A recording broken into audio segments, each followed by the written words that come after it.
ইরানের কাছে আছে ৬০% সমৃদ্ধ প্রায় ৪০০ কেজি ইউরেনিয়াম, আর সামান্য সমৃদ্ধকরণের মাধ্যমে তৈরি করা সম্ভব ৯টি পারমাণবিক বোমা। তার সাথে আছে ২৫০০ ব্যালিস্টিক ক্ষেপণাস্ত্র। এই পরিমাণ ক্ষেপণাস্ত্র পারস্য উপসাগরের আর কোনো দেশের কাছে নেই। বিশ্লেষকরা বলছেন, এই অস্ত্রই ইরানের টিকে থাকার নিশ্চয়তা। হামলার কারণে ইরানের পারমাণবিক কেন্দ্র ও ক্ষেপণাস্ত্র কাঠামো ক্ষতিগ্রস্ত হয়েছে। তবে বিশ্লেষকরা মনে করছেন, সাময়িক ক্ষতি হলেও সরকার টিকে থাকলে পারমাণবিক প্রয়োজনীয়তা আরও বাড়বে। ইরানের পরিস্থিতিকে সামনে রেখে উত্তর কোরিয়া এরই মধ্যে তাদের পারমাণবিক অস্ত্র ধরে রাখার সিদ্ধান্তকে সঠিক বলে দাবি করেছে। দেশটি স্পষ্ট বার্তা দিচ্ছে, পারমাণবিক শক্তি শেষ পর্যন্ত নিরাপত্তার গ্যারান্টি। মধ্যপ্রাচ্যেও একই ধরনের হিসাব নিকাশ শুরু হয়েছে। সৌদি আরব, তুরস্ক এবং মিশরের মতো দেশগুলো এখন নতুন করে নিজস্ব পারমাণবিক কর্মসূচি নিয়ে ভাবছে।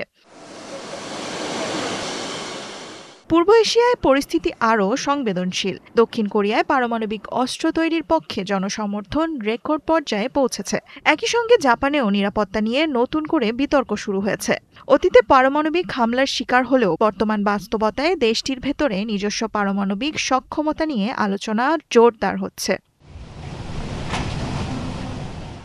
ইউরোপও এই হিসাবের বাইরে নয়। রাশিয়ার হুমকি এবং যুক্তরাষ্ট্রের অনিশ্চিত নীতির কারণে ইউরোপীয় দেশগুলো নিজেদের নিরাপত্তা কাঠামো পুনর্বিবেচনা করছে। ফ্রান্স বা যুক্তরাজ্যের পারমাণবিক অস্ত্রের ওপর নির্ভরতা বাড়ানো হবে নাকি জার্মানি বা পোল্যান্ডের মতো দেশ নিজস্ব অস্ত্র তৈরি করবে, এই প্রশ্ন এখন সামনে চলে এসেছে।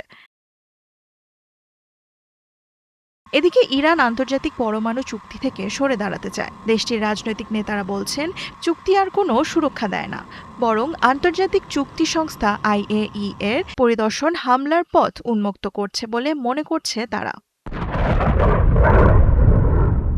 দেওয়ান মুবাশিরা হোসেন, ৭১।